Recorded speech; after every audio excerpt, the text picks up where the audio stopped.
Hello everyone, welcome back to my channel One Step for Education.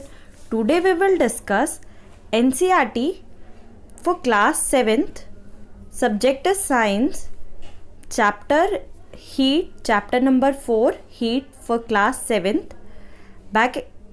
We will discuss back exercise solutions. Chapter 4 heat back exercise solution. So आइए देखते हैं. State similarities and differences between the laboratory thermometer and clinical thermometer. आपको समानताएं और अंतर बताने हैं laboratory thermometer जो लैब्स में यूज़ होते हैं एंड क्लिनिकल थर्मोमीटर जो हॉस्पिटल्स या फिर डॉक्टर यूज़ करते हैं और हमारे घरों में भी होते हैं. Firstly we will discuss similarities. क्या क्या उनमें समानताएं होती हैं, सिमिलर चीज़ें कौन सी होती है. Both thermometer consist of long narrow uniform glass tube. दोनों ही थर्मामीटर की पतली लंबी ग्लास की ट्यूब होती है. मैं आपको पिक्चर में दिखाती हूँ. ये आपकी एनसीईआरटी की पिक्चर है. ये है आपका क्लिनिकल थर्मामीटर. इधर देखिए आपको लंबी पतली ट्यूब दिख रही है और ये है आपका लेबोरेटरी थर्मामीटर. इसमें भी आपको नीचे लंबी पतली ट्यूब दिख रही है. ये रही इस तरीके से. तो फर्स्ट सिमिलैरिटीज़ है both thermometer consist of long narrow uniform glass tube. Second is both have a bulb at one end. दोनों के ही एंड पर छोटा सा बल्ब होता है क्लिनिकल थर्मामीटर में भी और लेबोरेटरी थर्मामीटर में भी. बोथ कंटेन मर्करी इन बल्ब. दोनों के ही बल्ब में मर्करी होती है. Fourth is both use Celsius scale on the glass tube. दोनों की ही जो ग्लास ट्यूब होती है उस पर कौन से स्केल की रीडिंग होती है, सेल्सियस स्केल की. आप ये देख सकते हैं. ये आपको एक जो पतली दिख रही है ये है स्केल, ये है ट्यूब और इस पर जो आपको रीडिंग दिख रही है वो है सेल्सियस स्केल की. आप ऐसे देख सकते हैं. इसमें both use Celsius scale on the glass tube. Differences are a clinical thermometer reads temperature 35 degree Celsius to 45 degree Celsius. जो क्लिनिकल थर्मामीटर है जो हॉस्पिटल्स में यूज़ होता है उसकी टेम्परेचर की रेंज कितनी होती है 35 degree Celsius to 45 degree Celsius. while the range of laboratory thermometer is -10 degree Celsius to 110 degree Celsius. जो हमारा लेबोरेटरी थर्मामीटर होता है जो लैब्स में यूज़ होता है उसकी रेंज कितनी होती है -10 degree Celsius to 110 degree Celsius. Clinical thermometer has a kink near the bulb. जो क्लिनिकल थर्मामीटर होता है उसमें किंक होती है. किंक इस तरीके का स्ट्रक्चर होता है. किंक मीन्स होता है रिस्ट्रिक्शंस, रुकावट.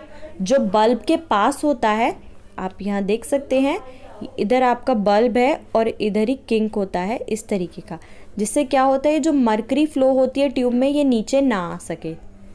आइए देखते हैं आपका point number second. Clinical thermometer has a kink near the bulb. Clinical thermometer में किंक होता है बल्ब के पास. While there is no kink in the laboratory thermometer. जबकि जो लेबोरेटरी थर्मामीटर होता है उसमें किंक नहीं होता. Due to kink mercury, due to kink की वजह से mercury does not fall down. जो मर्करी है वो नीचे नहीं आ पाती अपने आप से on its own in clinical thermometer.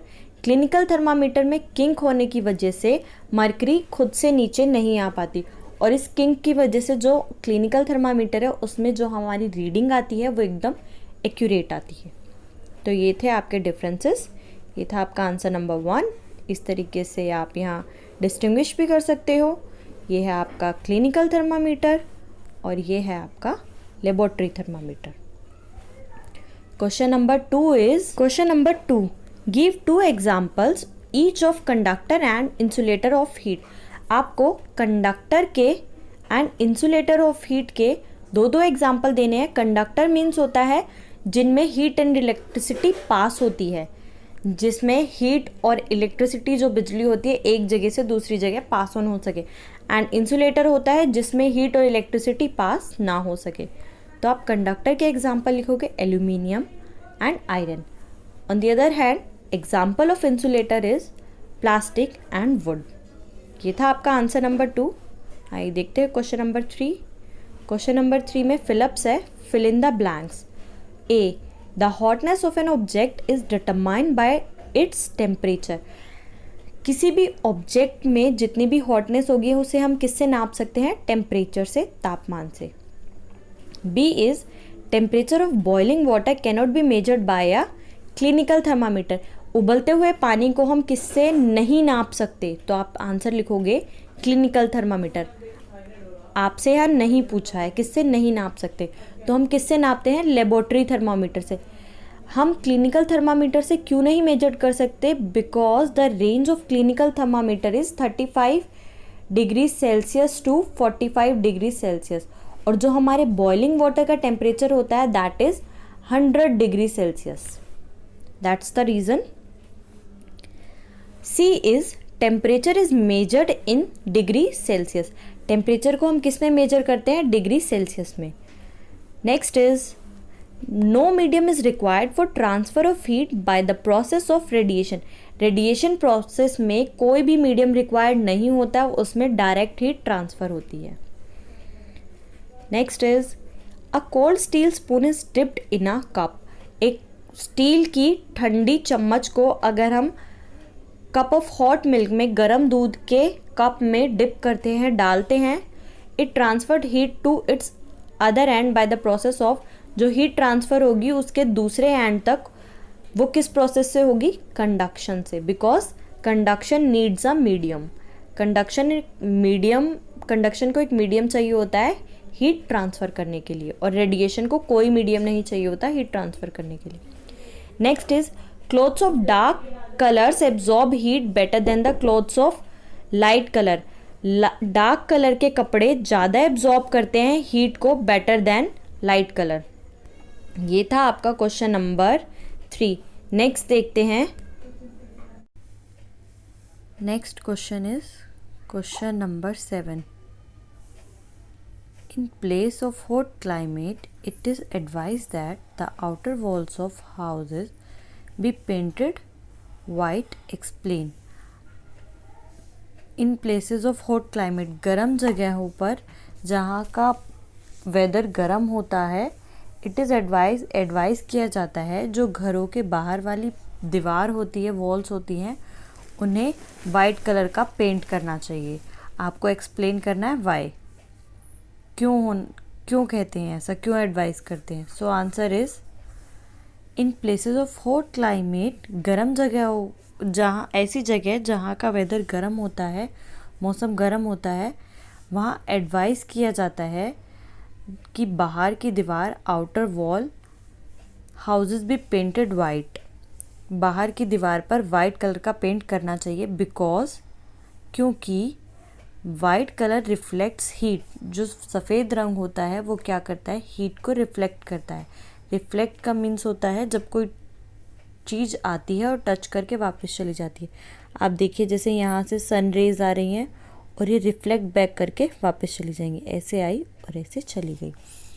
तो अगर आप अपने घर पर वाइट कलर करोगे वॉल्स पर, तो वहाँ पे जो हीट होगी वो इस तरीके से आएगी और ऐसे रिफ्लेक्ट हो जाएगी।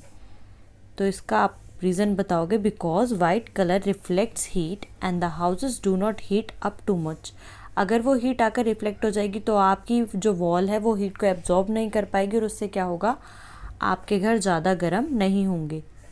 तो ये था इसकी explanation, white colour reflects heat and the houses do not heat up too much.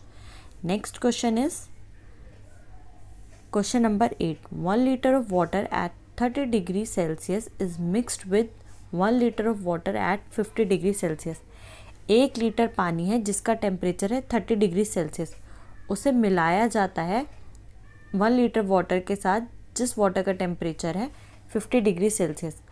The temperature of the mixture will be, जो मिक्सचर होगा दोनों पानी को मिलाकर बनेगा उसका टेम्परेचर पूछा है आपसे कितना होगा। तो आप बताओगे between 30 degree Celsius and 50 degree Celsius.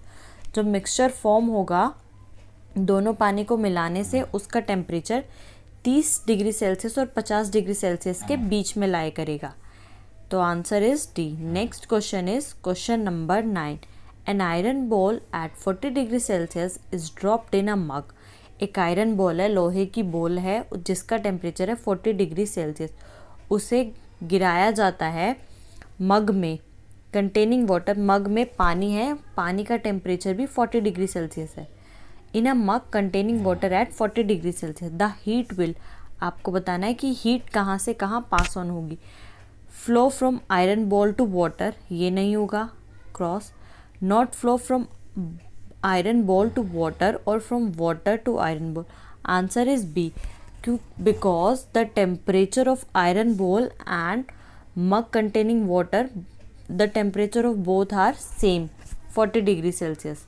दोनों का ही टेम्परेचर सेम है, इसलिए ना ही टेम्परेचर बढ़ेगा ना ही टेम्परेचर कम होगा और ना ही टेम्परेचर फ्लो करेगा फ्रॉम, ना ही टेम्परेचर आयरन बॉल से वाटर की तरफ फ्लो करेगा और ना ही वाटर से आयरन बॉल की तरफ। टेम्परेचर कांस्टेंट रहेगा दोनों का ही।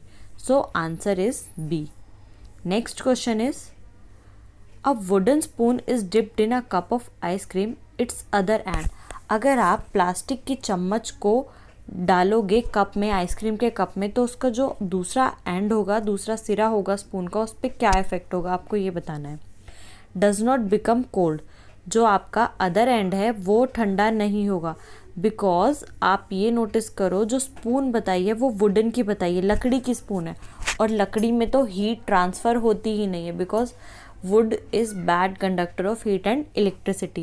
So answer is D, does not become cold. Next question is stainless steel pans are usually provided with copper bottoms.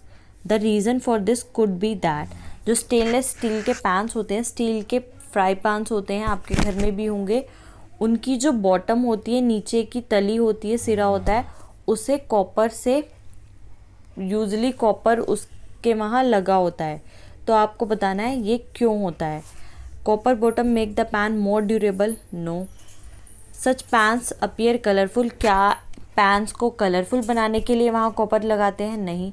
Copper is better conductor of heat than stainless steel, answer होगा C, क्योंकि जो copper होता है वो steel से better conductor होता है, वो स्टील से ज़्यादा अच्छे से, कॉपर में जो हीट ट्रांसफ़र होती है वो स्टील से बेटर होती है, वो फास्ट ट्रांसफ़र होती है और वो गर्म जल्दी हो जाता है।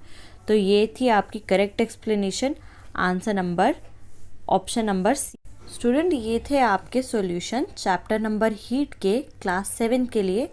अगर आपको वीडियो पसंद आई हो तो आप मुझे कमेंट सेक्शन में कमेंट करके बताना, और आप वीडियो को लाइक कीजिएगा और चैनल को सब्सक्राइब कीजिएगा। Thank you.